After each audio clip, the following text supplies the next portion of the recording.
Hello friends, welcome to the English classroom. Friends, REET की तैयारी कर रहे सभी विद्यार्थियों का, सभी अभ्यर्थियों का the English YouTube classroom YouTube channel में आपका बहुत बहुत स्वागत है। तो फ्रेंड्स, हमने पिछली क्लासेज में पढ़ा था कोऑर्डिनेटिंग कंजक्शंस, जिसके अंदर हमने पढ़ा था क्यूमुलेटिव कंजक्शंस और एडवर्सेटिव कंजक्शंस। आज हम क्यूमुलेटिव कंजक्शंस का ही तीसरा प्रकार पढ़ने जा रहे हैं, जो है इलेटिव कंजक्शन। तो स्टार्ट करते हैं आज की class. Illative conjunctions, cumulative conjunctions और एडवर्सेटिव कंजक्शन के बाद में नंबर 3 पर आने वाला कोऑर्डिनेटिव कंजक्शंस का ही एक पार्ट है। तो अब सबसे पहले है कि इलेटिव कंजक्शंस किसको कहते हैं। नंबर 1, इलेटिव कंजक्शन किसको कहते हैं। नंबर 2, इलेटिव कंजक्शन किस काम आता है। और नंबर 3 है इलेटिव कंजक्शंस वाक्यों में कैसे प्रयोग होता है, या कैसे वाक्यों को, कैसे क्लोजेज को जोड़ने के लिए काम लिए जाते हैं। तो हम एक एक करके आज की क्लास में इसको हम पढ़ने जा रहे हैं। अब सबसे पहले देखते हैं इलेटिव कंजक्शंस। इलेटिव कंजक्शंस जो होते हैं वो कारण और परिणाम बताने वाले क्लोजेज को जोड़ते हैं। इट मीन्स क्लोज जो फर्स्ट होगा, आपका क्लोज होगा क्लोज फर्स्ट, और एक तरफ होता है क्लोज सेकंड। क्लोज फर्स्ट जो है वो आपको कारण बताएगा, कोई भी कारण बता देगा, और उस कारण के परिणाम स्वरूप या उस कारण के कारण क्या निष्कर्ष निकलता है, क्या परिणाम निकलता है, क्या रिजल्ट निकलता है, वो परिणाम बताएगा। सेकंड क्लॉज जो है उस कारण के इफेक्ट के कारण जो परिणाम होता है, रिजल्ट होता है, या फिर निष्कर्ष कह सकते हैं आप, निष्कर्ष। तो ऐसे दो क्लोजेज जिनमें प्रथम क्लोज कारण बताता है तथा सेकंड क्लोज उस कारण का परिणाम या निष्कर्ष निकालता है, ऐसे दो क्लोजेज को जोड़ने के लिए जिन प्रकार के कंजक्शंस का प्रयोग किया जाता है, उन कंजक्शंस को हम इलेटिव कंजक्शंस कहते हैं। तो स्पष्ट है, पहले क्लोज 1 में आएगा कारण और क्लोज सेकंड के अंदर आएगा परिणाम, और उनके बीच में क्या होगा, इलेटिव कंजक्शन। उनके बीच में इलेटिव कंजक्शंस आएंगे, इलेटिव कंजक्शंस आएंगे, ठीक है। और परिणाम बताने वाले दो क्लोजेस को जोड़ते हैं, या दो से अधिक क्लोजेस को जोड़ते हैं, उन कंजक्शंस को हम इलेटिव कंजक्शन कहते हैं। उन कंजक्शंस को हम इलेक्टिव कंजक्शंस कहते हैं। अब आपके कोर्स में मेन जो कंजक्शंस है, इलेटिव कंजक्शंस, उनको मैं लिखा देता हूँ। एक बार आप इसका स्क्रीनशॉट ले लीजिए। अब मैं नेक्स्ट आपको लिस्ट लिखा देता हूँ जो आपके कोर्स में है।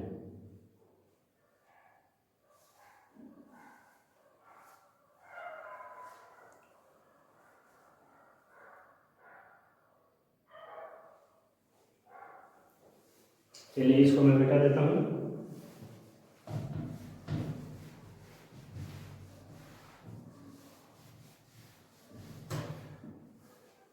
अब नंबर 1 पर लिखिए सो, एस को सो।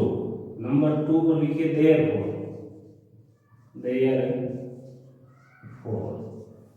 नंबर 3 पर लिखिए आप हैंड्स, और नंबर 4 पर लिखिए कॉन्सिक्वेंटली,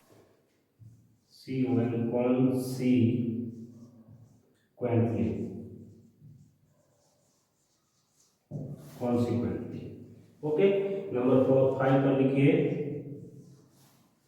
नंबर 5 पर है 10, THUS 10। नंबर 6 पर लिखिए एज ए रिजल्ट। नंबर 7 पर लिखिए accordingly.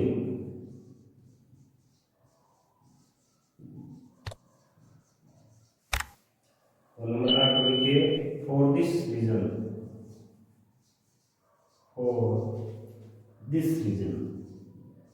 This reason, for this reason. आपके सामने नंबर 1 से लेकर नंबर 8 तक जो कंजक्शंस दिखाई दे रहे हैं, ये सारे कंजक्शंस इलेटिव कंजक्शंस हैं, यानी कि ये कारण और परिणाम बताने वाले दो क्लोजेस को जोड़ने के लिए काम आने वाले कंजक्शंस है। क्लियर? अब इनको हम हिंदी में देखते हैं। सो का मतलब होता है इसलिए, इसलिए, या इसको हम कह सकते हैं अतः, अतः। देयरफॉर इसका मतलब भी होता है इसलिए, इसलिए, ऑब्लिक अतः। हेंस, हेंस का मतलब भी अतः या इसलिए के अर्थ में हम प्रयोग करते हैं। कॉन्सिक्वेंटली, कॉन्सिक्वेंटली मीन्स परिणाम स्वरूप, परिणाम स्वरूप। ओके, कॉन्सिक्वेंटली मीन्स परिणाम स्वरूप, इस परिणाम के कारण, अतः इसलिए, सेम ही अर्थ आएगा, इसका अर्थ इसलिए भी हो जाता है और अतः भी हो जाता है। ओके, लेकिन हिंदी में हम इसका ज्यादा यूज करेंगे परिणाम स्वरूप, थोड़ा फॉर्मल है। THUSA, दस, दस मीन्स इस प्रकार, इस प्रकार, तरीका बताता है। ओके, कारण का पूरी व्याख्या करता है, इस प्रकार या इसलिए भी कह सकते हो आप। एज ए रिजल्ट, परिणाम स्वरूप, परिणाम स्वरूप,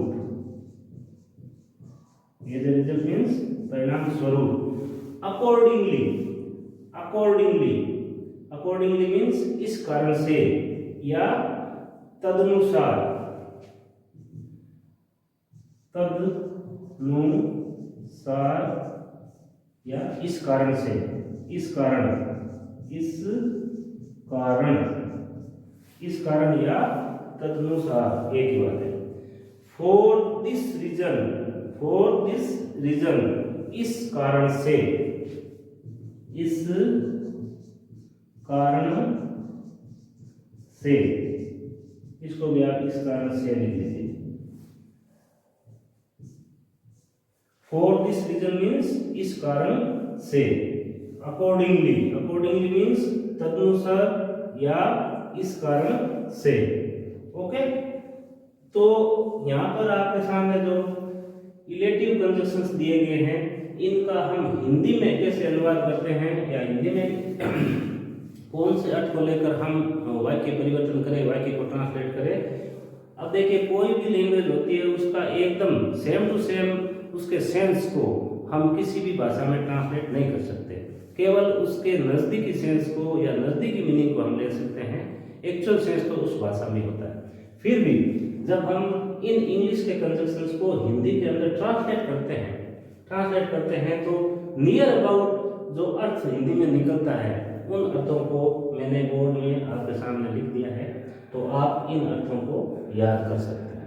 तो सबसे पहले आप इसका एक स्क्रीनशॉट ले लीजिए और एक रजिस्टर नोटबुक ले लीजिए जिसमें आप इसको कॉपी करते जाइए। स्क्रीनशॉट ले सकते हो आप, स्क्रीनशॉट ले लीजिए।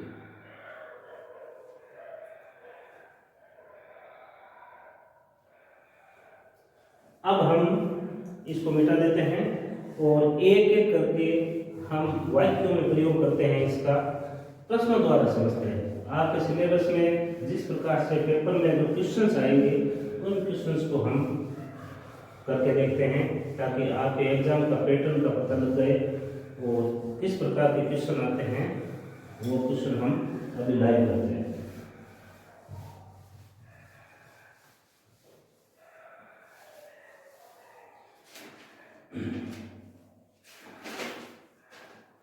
चलिए एक बात और थोड़ा सा देखते हैं हम कि हमने अभी पढ़ा कि क्लोज वन होता है, क्लोज वन जो होता है वो होता है कारण, और क्लोज टू जो होता है वो होता है परिणाम या निष्कर्ष।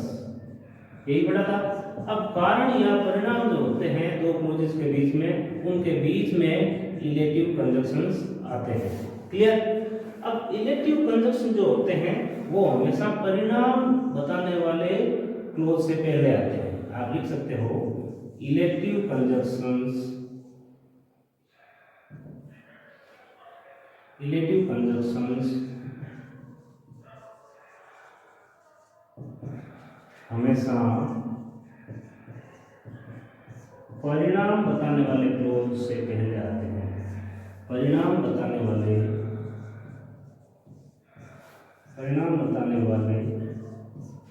क्लोज से ठीक पहले आते हैं। यानी कि जो रिजल्ट वाला क्लोज होगा उससे जस्ट जो पहले आएंगे वो ही इलेटिव कंजक्शंस होंगे।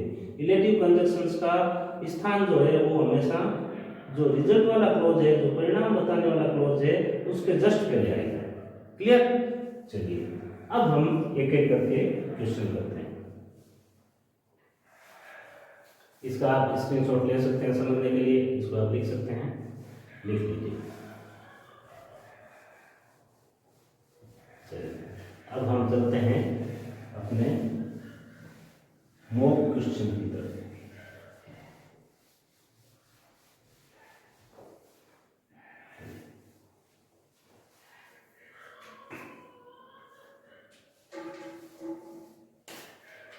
पहला क्वेश्चन लिखिए, he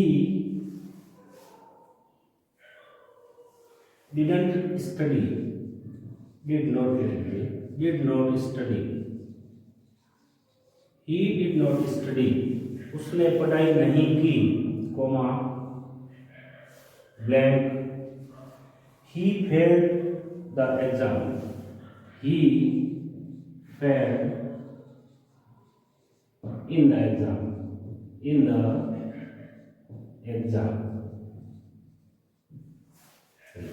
हिंदी आप देखिए, उसने पढ़ाई नहीं की, उसने पढ़ाई नहीं की या नहीं की थी,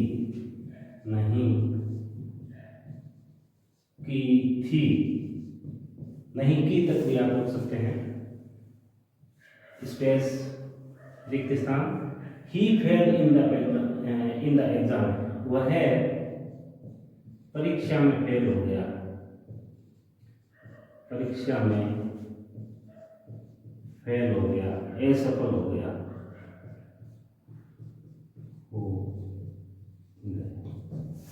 ये आपके सामने है। He did not study, उसने पढ़ाई नहीं की, उसने पढ़ाई नहीं की। He failed in the exam, वह परीक्षा में असफल हो गया, वह परीक्षा में फेल हो गया। तो यहाँ पर कारण क्या है? कारण है कि उसने पढ़ाई नहीं की, ये इसका कारण है। ठीक है, कारण क्या है? उसने पढ़ाई नहीं की, और उसका परिणाम क्या है? पढ़ाई नहीं की तो उसका परिणाम है कि वह फेल हो गया। तो इन दोनों के अंदर कारण और परिणाम वाला कॉम्बिनेशन है, दोनों में जो रिलेशन है वो कोज एंड रिजल्ट का है, कारण और परिणाम का है। तो अब यहाँ पर मैं आपको 4 ऑप्शन देता हूँ और फिर हम चूज करते हैं कि कौन सा ऑप्शन राइट ऑप्शन है। तो पहला ऑप्शन है, ये में लिखिए आप बिकॉज,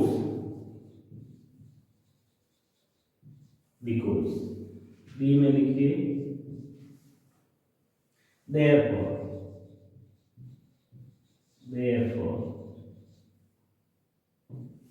सी में लिखिए although,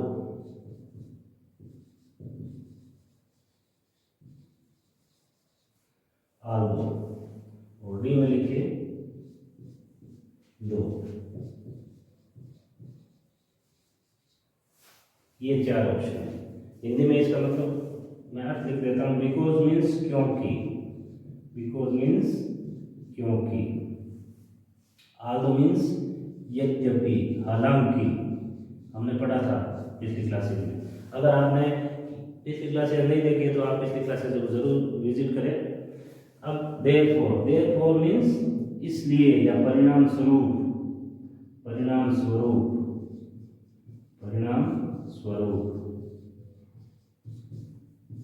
और दो मीन्स यद्यपि, हालांकि, दो और दो एक जैसे होते हैं। ओके, तो अब ये चार ऑप्शन है और ये आपका क्वेश्चन है, ये आपका ब्लैंक स्पेस है, रिक्त स्थान है, इस रिक्त स्थान की आपको पूर्ति करनी है। तो एक बार हम देखते हैं, इन चारों को सेट कर करके देखते हैं।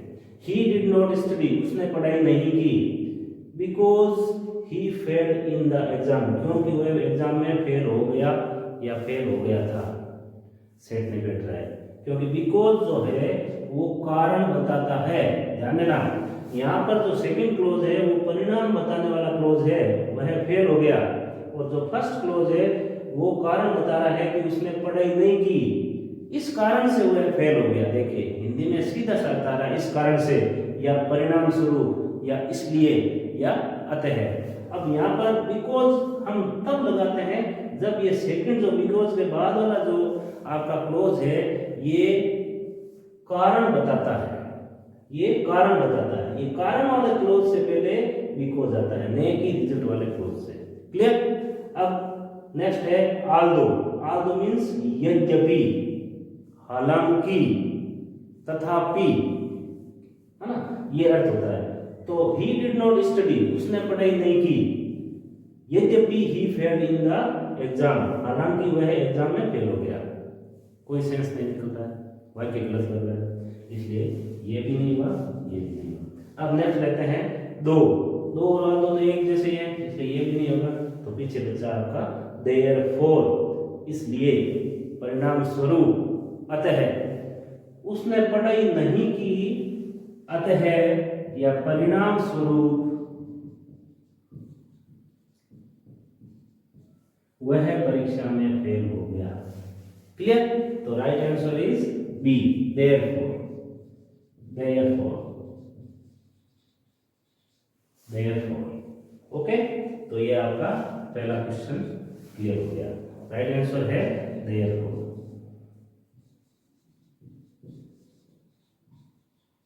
देयरफॉर।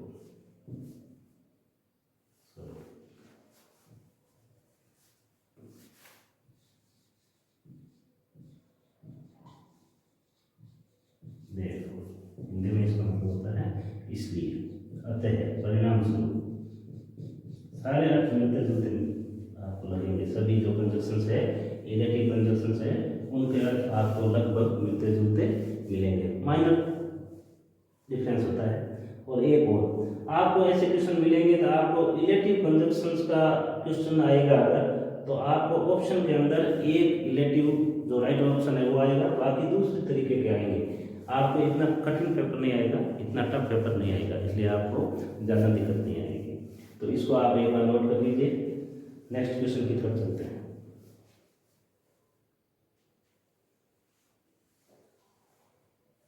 चलिए इसको मैं हटा देता हूँ। अब क्वेश्चन नंबर 2 की तरफ चलते हैं।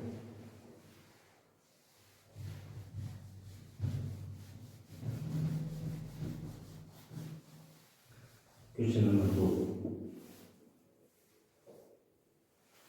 सेकेंड क्वेश्चन की, शी परफॉर्म्ड,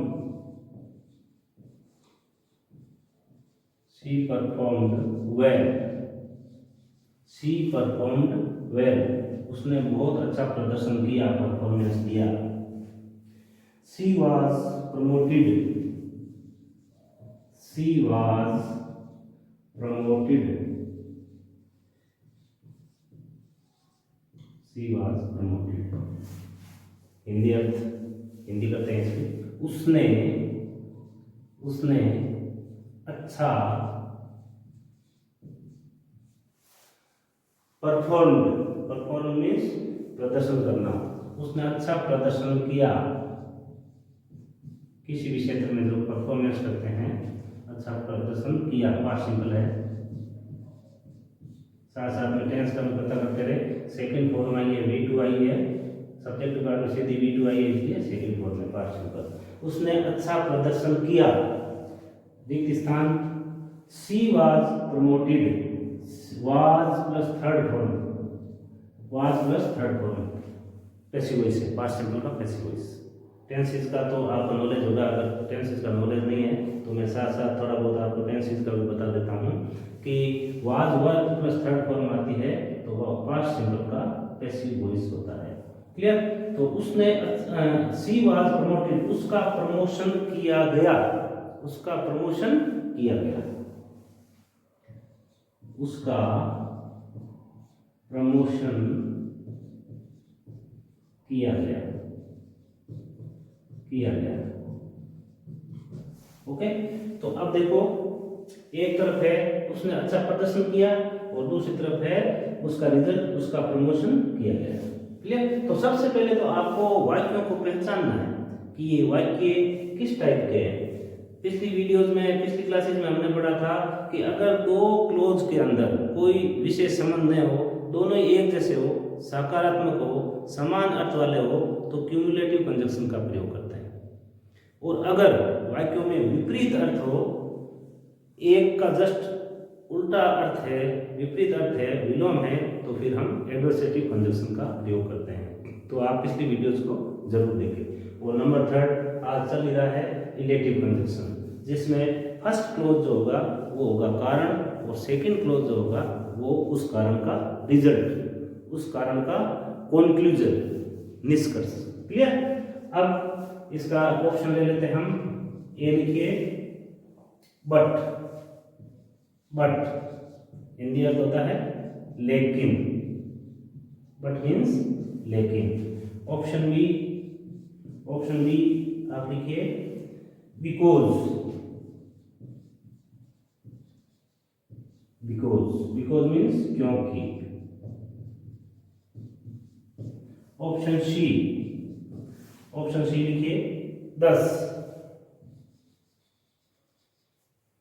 दस। और ऑप्शन डी है, ऑप्शन डी है आल्सो,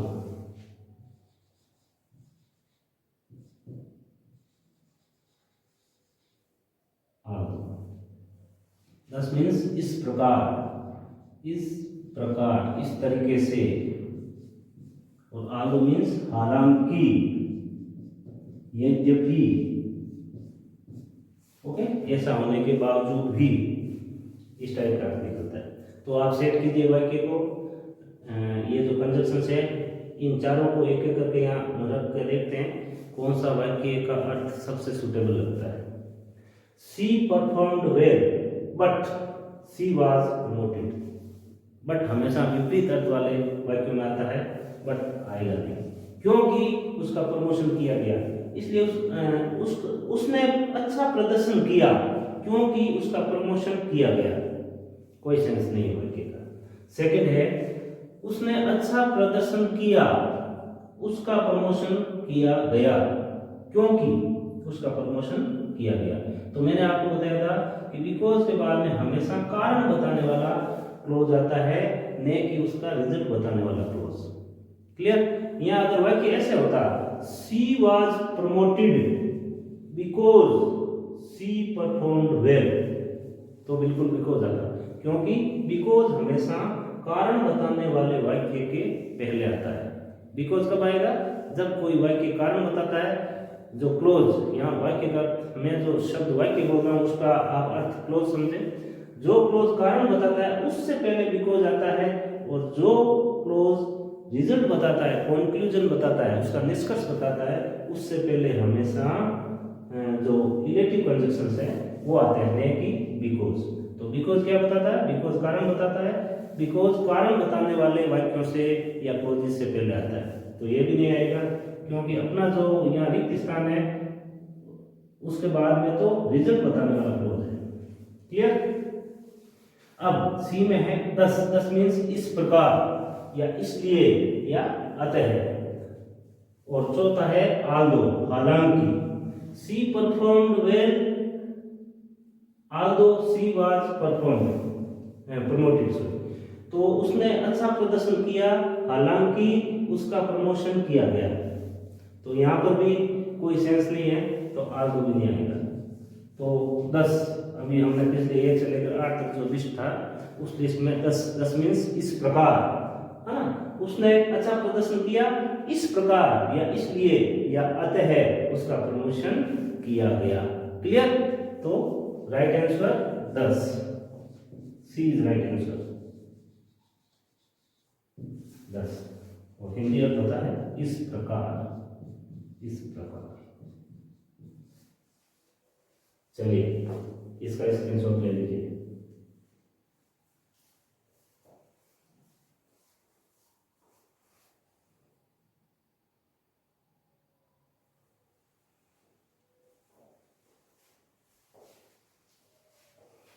इसको हटाता हूं मैं। नेक्स्ट चलते हैं नंबर 3 पे।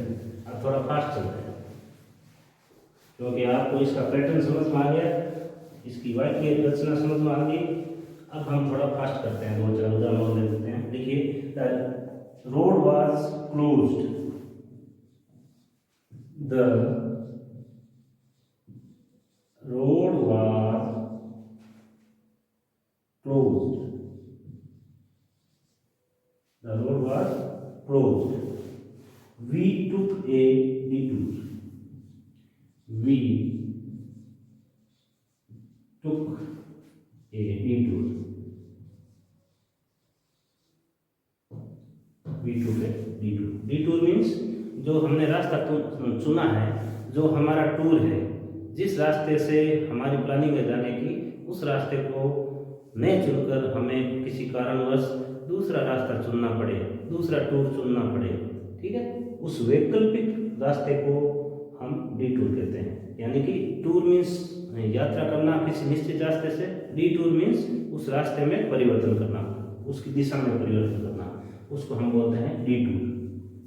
अब है द रोड वाज क्लोज्ड, सड़क बंद थी, सड़क बंद थी, सड़क में कोई अवरोध था। ओके,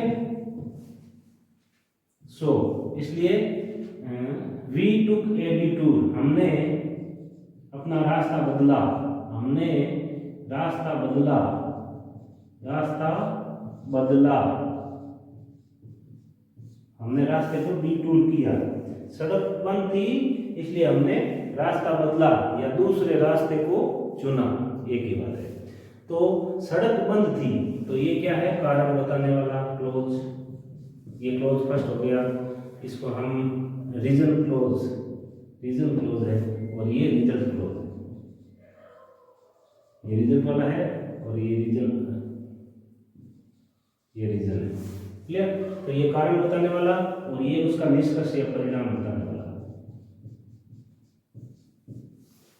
तो अब ऑप्शन लेते हैं। Option A is despite,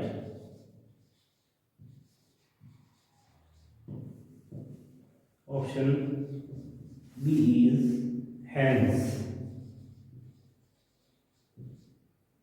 option C is but, and option B is yet।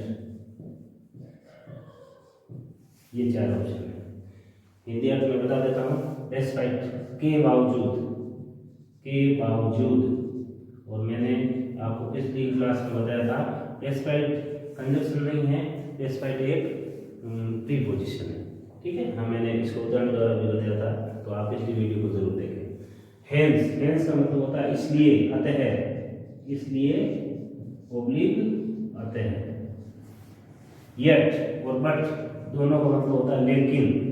But का छोटा भाई है येट, बट बड़ा भाई है, छोटा भाई इसका हो गया येट। येट मीन्स लेकिन, बट का में इसका प्रयोग किया जाता है ज्यादातर। तो एक एक करके आप देखिए। The road was close, road बंद थी, वी टुक ए डिटूर, हमने रास्ता बदला या हमने दूसरा रास्ता चुना। तो डेस्पाइट मीन्स के बावजूद, सड़क बंद थी, के बावजूद हमने रास्ता बदला। वाक्य बेमेल लग रहा है ना, के बावजूद कोई सेंस नहीं है, इसलिए डेस्पाइट नहीं आएगा। अब है बट, बट मीन्स लेकिन, सड़क बंद थी लेकिन हमने रास्ता बदला। तो मैंने आपको बताया था कि ये तो विरोधी कारण परिणाम वालों में नहीं, ये तो एडवर्सेटिव कंजक्शन है, बट विरोध बताने के लिए काम आता है। दो ऑपोजिट सेंस के वाक्यों को जोड़ने के लिए काम आता है। येट, बट और येट तो एक ही है, तो पीछे बचा हेंस। हेंस हमेशा कारण बताता है, परिणाम बताता है।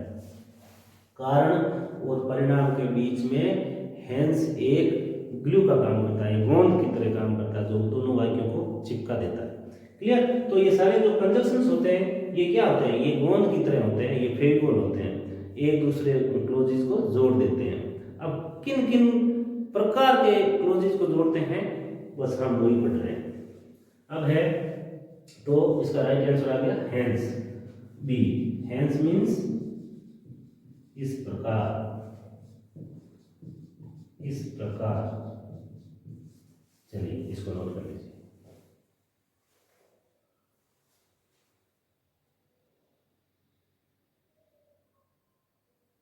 अब बैठ लेते हैं 4 नंबर, इसको मैं हटा देता हूँ।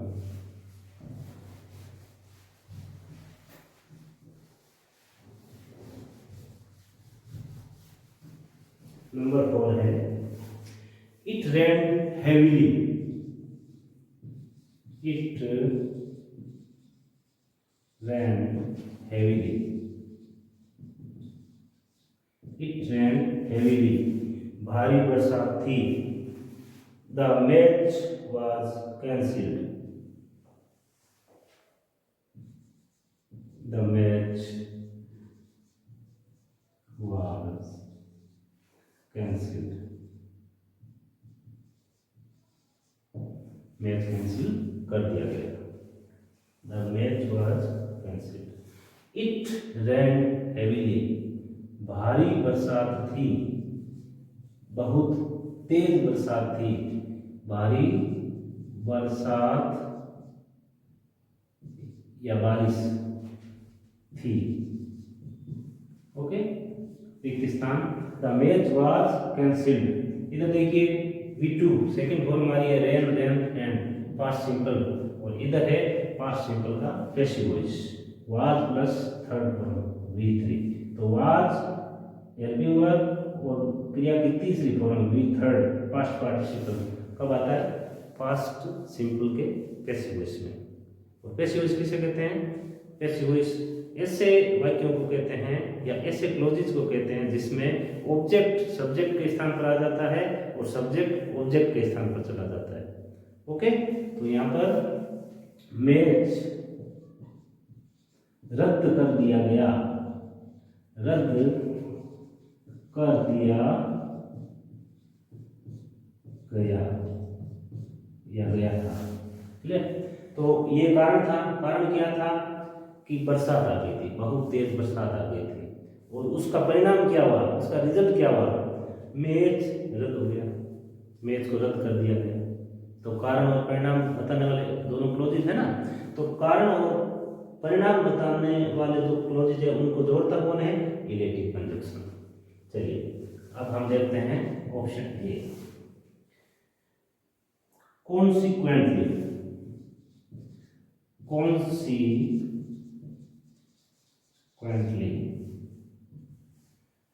ऑप्शन बी है डेस्पाइट या in spite of, in spite of के बावजूद, ये ओ है, इन स्पाइट ऑफ, तो सी लिखिए and option D is although.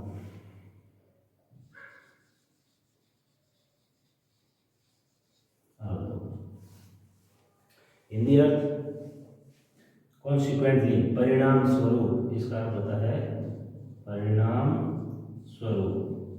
Hindi अर्थ रट लीजिए आप, इन स्पाइट ऑफ, के बावजूद भी या के बावजूद। मैंने आपको पिछली क्लासेस में बताया था कि इन स्पाइट ऑफ है, ये वास्तव में प्रीपोजिशन है। क्लियर? एंड मीन्स और, तथा, आल्दो हालांकि। सारे ऑप्शन में अभी पिछले 3-4 ऑप्शंस में आल्दो बराबर आ रहा है हालांकि, ये 4 ऑप्शन। इन चारों ऑप्शन में आपको चूज करना है, ऊपर जो दिए गए क्लोजेस है उन क्लोजेस को जोड़ने के लिए सबसे प्रॉपर कौन सा ऑप्शन है? तो देखिए, इट रेन्ड हेवीली, भारी बारिश थी। The match was cancelled, match को रद्द कर दिया गया। क्लियर? तो यहाँ पर कारण और परिणाम आएगा। अब पहला ऑप्शन एक बार मैं छोड़ता हूँ, दूसरा है इन स्पाइट ऑफ, इसको सेव करके देखिए आप। इन spite of the rain heavy, it rain heavily, भारी बरसात थी, के बावजूद मैच रद्द कर दिया गया। तो भारी बरसात जब होगी तब तो मैच रद्द ही होगा, इसके बावजूद। तो के बावजूद कब आता है? जब विपरीत सेंस वाले दो क्लोजेस जुड़ते हैं तब के बावजूद आता है। यहाँ पर क्या हो रहा है? यहाँ पर एक तरफ कारण है कि बरसात बहुत भारी थी, और दूसरी तरफ उसका रिजल्ट है कि जो मैच था वो नहीं हो सकता, भारी बरसात के कारण मैच नहीं हो सकता, इसलिए मैच को रद्द कर दिया गया। क्लियर? तो यहाँ पर के बावजूद नहीं आएगा, इन स्पाइट ऑफ नहीं आएगा। अब एंड, भारी बरसात थी और मैच रद्द कर दिया गया। ठीक है? तो एंड दो समान अर्थ वाले, दो समान सेंस वाले वाक्यों को जोड़ता है, क्लोजेस को जोड़ता है।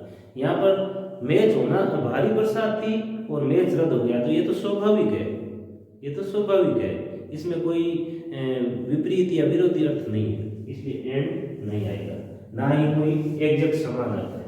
अब आल्दो, हालांकि भारी बरसात थी, हालांकि मैच रद्द कर दिया गया, तो इसका तो अर्थ सेम है। पीछे है कॉन्सिक्वेंटली, परिणाम स्वरूप, ये कारण था, इस कारण के परिणाम स्वरूप मैच रद्द कर दिया गया। आपका कारण था भारी बरसात और परिणाम था मैच रद्द। क्लियर? तो यहाँ पर राइट आंसर है कॉन्सिक्वेंटली। कॉन्सिक्वेंटली, कॉन्सिक्वेंटली, परिणाम स्वरूप,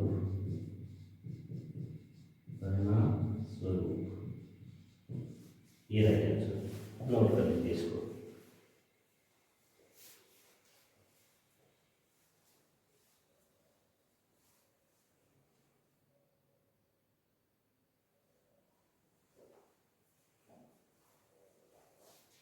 चलिए, दो तीन एग्जांपल्स और ले लेते हैं फटाफट क्वेश्चंस। इसको आप स्क्रीनशॉट ले लिया होगा आपने। अब लेते हैं हम नेक्स्ट एग्जाम्पल।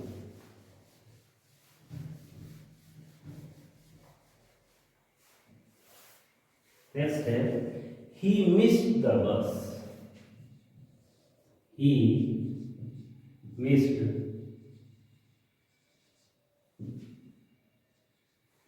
द बस, उसकी बस चूक गई, उसकी बस चूक गई। He was late for work, he was late for his work या work, कुछ भी लिख दिया। उसकी बस चूक गई, मिस यानी चूकना। V2 है, सेकंड फॉर्म में पास्ट सिंपल है। उसकी बस चूक गई। अब देखो, ये कारण और परिणाम वाले वाक्य होंगे, ये लगभग पास्ट सिंपल के होंगे, क्योंकि कारण पहले हो गया, फिर उस कारण के परिणाम स्वरूप कुछ परिणाम या निष्कर्ष निकला है, तो दोनों पास्ट सिंपल में होंगे। उसकी बस चूक गई। ठीक है? He was late for work, he was late for work, he was late, वह लेट था काम के लिए, यानी कि उसे काम में देरी होगी, काम में देरी हो गई, देरी हो गई। उससे या उसको, उसको भी लिख दीजिएगा, उसको देर था इसलिए उसको काम में देरी हो गई। ठीक है? अब है पहला ऑप्शन, देखिए बट, पहला है but, option B is so, option C is and option D is as well as,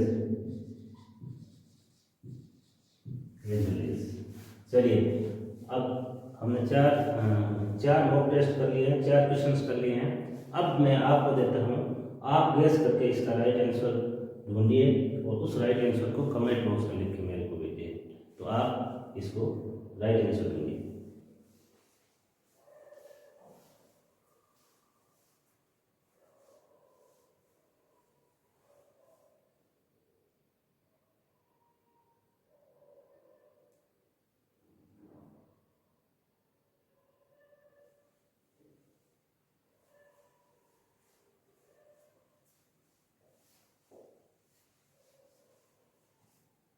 तो मुझे उम्मीद है कि आपने इसका राइट आंसर बिल्कुल सही ढूंढा होगा।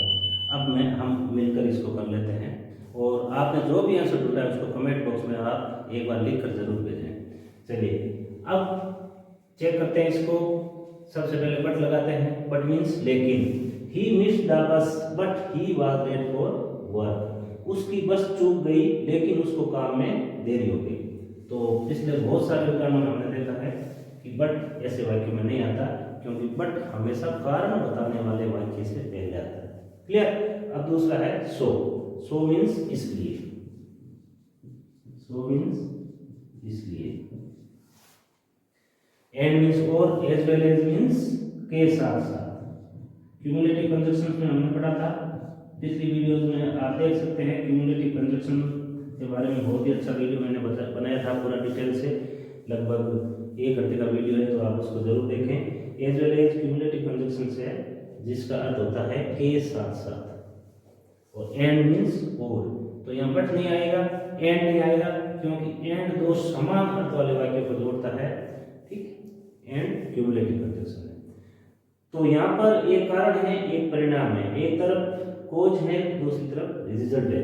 तो कोज रिजल्ट को बताने के लिए एंड का प्रयोग नहीं किया जाता है, ना ही एज वेल एज का प्रयोग किया जाता है, क्योंकि ये भी क्यूमुलेटिव कंजक्शन है, ये भी क्यूमुलेटिव कंजक्शन है। कंजक्शन का फर्स्ट जो टाइप होता है वो क्यूमुलेटिव कंजक्शंस होता है, और क्यूमुलेटिव कंजक्शंस को मैंने फर्स्ट वीडियो में बहुत ही डिटेल से बताया है। आपको अगर क्यूमुलेटिव कंजक्शंस के बारे में जानना है तो आप मेरे फर्स्ट वीडियो को जरूर देखिए। चलिए अब हम देखते हैं इसको। तो बट नहीं आएगा, एंड नहीं आएगा, एज वेल एज नहीं आएगा, तो पीछे बचा सो।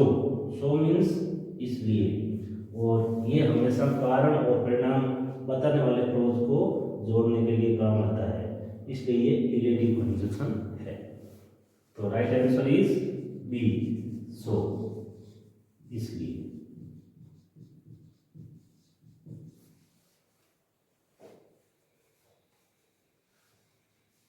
एक एक करके इन प्रश्नों को आप लिख लीजिए और प्रैक्टिस करते रहिए। अब हम चलते हैं नेक्स्ट क्वेश्चन की तरफ।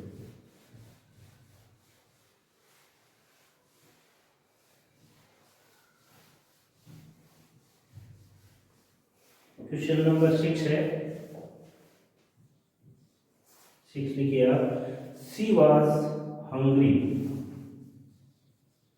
सी वॉज हंग्री। वह भूखी थी, उसको भूख लगी हुई थी। क्लियर। उसके बाद में क्या हुआ? सी eight an apple. C eight an apple. उसने एक सेब खा लिया। उसने सेब खाया। तो सीधी सी बात है, अगर भूखा होगा इंसान तो कुछ ना कुछ खाएगा। तो हिंदी आप लिखिए, वह भूखी थी, या उसको भूख लगी हुई थी, कुछ भी लिख सकते हो आप। वह भूखी थी। सी आया तो इसलिए, सी आया इसलिए थी। उसने सेब खा लिया। सेब खाया। उसने सेब खाया। उसने एक सेब खाया या उसने सेब खाया। तो ऑप्शन ए है। आप साथ साथ में अनुमान लगाते रहिए और राइट आंसर ढूंढते रहिए। Option A is because. Option B is but.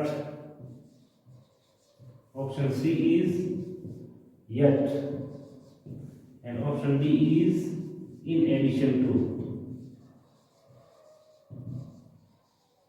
In addition to, in addition to, ये चार ऑप्शन है आपके सामने। गैस लगाइए और राइट आंसर को चुनिए। हम 5 क्वेश्चंस पहले कर चुके हैं, उसके हिसाब से आपको एकदम स्पष्ट हो गया होगा।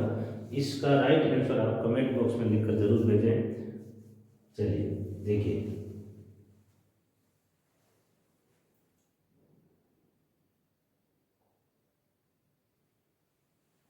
ओके, तो आपने इसका सही उत्तर चेक कर लिया होगा। इसका सही उत्तर है, इसका सही उत्तर तो है ही नहीं। आप इसको शो कर लीजिए। इसका सही उत्तर है सो मीन्स इसलिए। ठीक है, मैंने चारों ही उत्तर अलग दे दिए थे, इसका राइट आंसर लिखा ही नहीं था, ताकि आप चेक कर सकें। तो आप कमेंट बॉक्स में इसके बारे में जरूर लिखें। ठीक है, तो अब इसका राइट आंसर है सी, सो मीन्स इसलिए।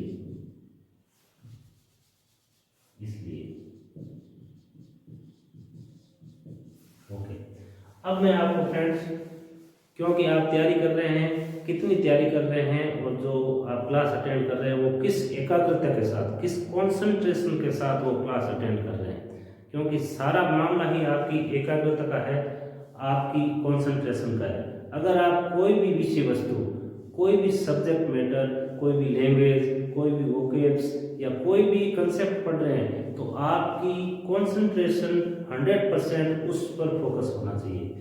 आपका लक्ष्य तय होना चाहिए। क्योंकि आप रीट की तैयारी कर रहे हो, इसका मैं आपको उदाहरण देता हूँ कि रीट की तैयारी करने के लिए अब, क्योंकि टाइम बहुत कम बचा है, आपको कम से कम 15 घंटे सिटिंग पावर बनानी है। और किसी भी सफलता के 2-3 कारण ही होते हैं। नंबर 1, आपका लक्ष्य तय करना। नंबर 2, उस लक्ष्य को हासिल करने के लिए निरंतर प्रयास करते रहना, ईमानदारी से प्रयास करते रहना, अपनी सिटिंग पावर को ज़्यादा से ज़्यादा बढ़ाना, अपने सब्जेक्ट मैटर को ज़्यादा से ज़्यादा समझना, उसको वक्त देना। तो धीरे धीरे अपने आप किसी भी सब्जेक्ट के मास्टर बन सकते हो, मास्टर बन जाओगे। और फिर आप जितनी सिटिंग पावर करोगे वो आपके मन मस्तिष्क में हमेशा के लिए सेव हो जाएगी। और चाहे आप फ्यूचर में इस एग्ज़ाम के अलावा भी आप तैयारी करोगे तो हर एग्ज़ाम के लिए सारे लगभग आपके जो कोर्सेज है, आपके जो सब्जेक्ट मैटर है, आपके जो कंटेंट्स है, विषय वस्तु है, सिलेबस है, वो सारा एक जैसा ही लगभग मिलता जुलता है। तो आप चाहे किसी भी परीक्षा में शामिल हो, आपके लिए वो उपयोगी होगा। तो मेरा आपसे यही अनुरोध है कि आप चाहे ऑनलाइन क्लास अटेंड कर रहे हो, चाहे ऑफलाइन क्लास अटेंड कर रहे हो, चाहे खुद सेल्फ स्टडी कर रहे हो, नंबर 1 अपने हाथ से नोट्स जरूर बनाएं। क्योंकि अपने हाथ से बनाए हुए नोट्स दुनिया के सर्वोत्तम नोट्स होते हैं।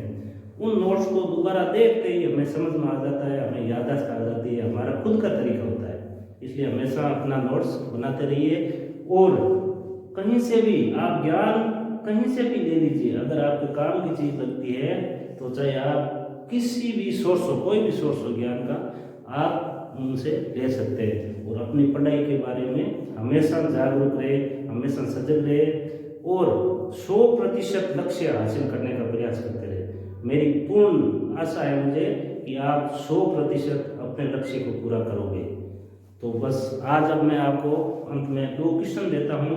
उन क्वेश्चंस को आपको करना है और उन क्वेश्चंस के उत्तर जो राइट आंसर है और राइट ऑप्शन है, उन ऑप्शन को आपको कमेंट बॉक्स में लिखना है, ताकि मुझे पता चले कि आप कितना प्रयास कर रहे हो और मैं जो समझा रहा हूँ वो आपको कितना समझ में आ रहा है।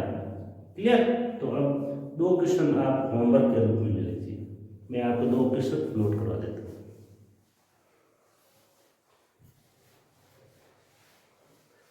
तो 2 क्वेश्चन मैं आपको दे रहा हूँ, आपको खुद को करना है और उसको कमेंट बॉक्स में लिखना है। नेक्स्ट वीडियो में मैं इन 2 क्वेश्चंस के बारे में आपको डिस्कशन हम करेंगे शुरू में, उसके बाद में हम लेंगे नेक्स्ट जो कंजक्शन का प्रकार है उसको लेंगे। तो नंबर 6 ले लिया था, नंबर 7 आप लिखिए, जिसका उत्तर आपको खुद को ढूंढना है। The data was inaccurate, the data या data was inaccurate.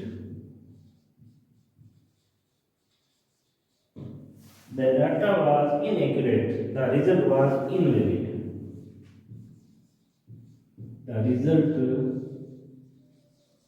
was invalid. The data was inaccurate. The result was invalid. Hindi मैं लिखा देता हूँ. डेटा का मतलब डेटा ही होता है वैसे. डेटा इनवैलिड थे, इनएक्यूरेट थे, यानी कि डेटा गलत थे. डेटा या सूचनाएं, डेटा मतलब सूचनाएं गलत थी. सूचनाएं, अब सूचनाएं ले लिया तो हम हिंदी के हिसाब से उसको था नहीं लिख सकते. गलत थी, सूचनाएं गलत थी. Blank. The result was invalid. परिणाम भी क्या थे? इनवैलिड थे. परिणाम इनवैलिड का मतलब, इनवैलिड का मतलब हो जाएगा अमान्य या अमान्य, जिसको हम मान नहीं सकते. अवैध, वैध अवैध होता है ना. परिणाम अमान्य थे, ये मान्य था. रिजल्ट वाज अमान्य था. परिणाम जो था वो अमान्य था, इनवैलिड था. क्यों था? क्योंकि डेटा वाज इनएक्यूरेट. डेटा ही गलत थे, सूचना ही गलत थी, तो उसका परिणाम तो गलत आना ही है. इसका ऑप्शन लिखिए आप. पहला ऑप्शन है however. However, however. Option B लिखिए अकॉर्डिंगली.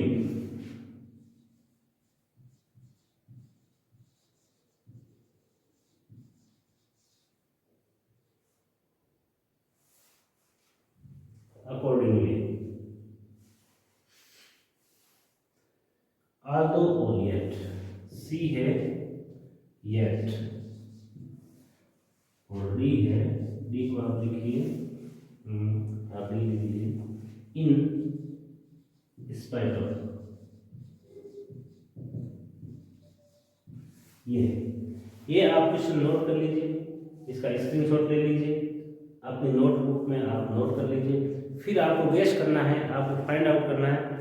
आपका ये ऐसा समझिए 2 क्वेश्चन का टेस्ट है. उस टेस्ट का जो रिजल्ट आता है, जो भी ऑप्शन सही आता है, उसको आप नीचे क्वेश्चन नंबर और फिर नीचे लिखना है आपको आंसर, ऑप्शन विद एक्सप्लेनेशन, यानी कि पूरा ऑप्शन ए और फिर अगर हाउ एवर सही है तो हाउ एवर लिखकर आपको कमेंट बॉक्स में लिखना है. क्लियर? चलिए, ये साथ इसका आपको परिणाम ढूंढना है. राइट आंसर कमेंट बॉक्स में लिखना है. अब नेक्स्ट क्वेश्चन लेते हैं. Question number 8.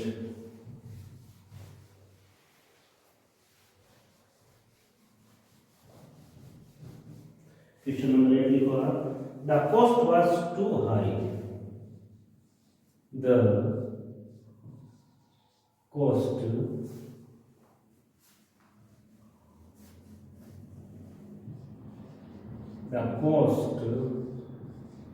was too high.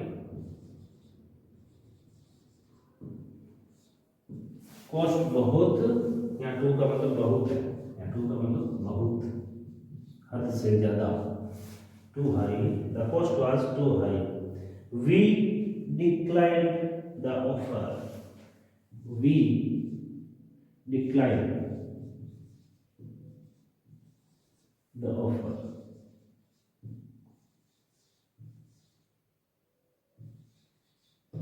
We declined the offer. तो कॉस्ट वाज टू हाई, लागत बहुत अधिक थी. लिखिए हिंदी में इसका लिखिए लागत बहुत, यहाँ बहुत का टू से लिया है. लागत बहुत अधिक थी. अधिक थी कौन सा टेंस है ये? वाज. वाज प्लस एडजेक्टिव, तो was means past simple tense है. लागत बहुत अधिक थी. रिक्त स्थान वी डिक्लाइन द ऑफर, हमने ऑफर को ठुकरा दिया, है ना, हमने ऑफर को अस्वीकार कर दिया, अस्वीकार कर दिया या ठुकरा दिया या स्वीकार नहीं किया। ओके, अब ऑप्शन ए है yet, option B is but, option C is as well as a result, और ऑप्शन बी है बिकॉज,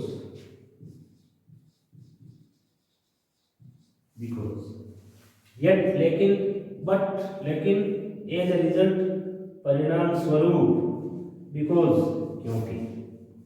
तो इन चारों ऑप्शंस में कौन सा ऑप्शन इस क्वेश्चन के लिए एक्यूरेट है, सही है, उस राइट ऑप्शन को आपको कमेंट बॉक्स में लिखना है। तो फ्रेंड्स, मुझे उम्मीद है कि आपकी तैयारी इस वक्त बहुत ही हाई लेवल की चल रही है।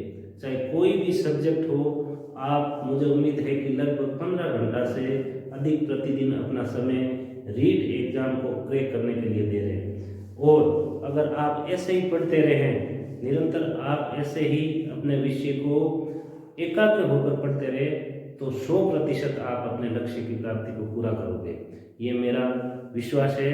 और इन्हीं शुभकामनाओं के साथ अब आज हम इस वीडियो को, इस क्लास को यहीं करते हैं, और नेक्स्ट वीडियो में हम मिलेंगे।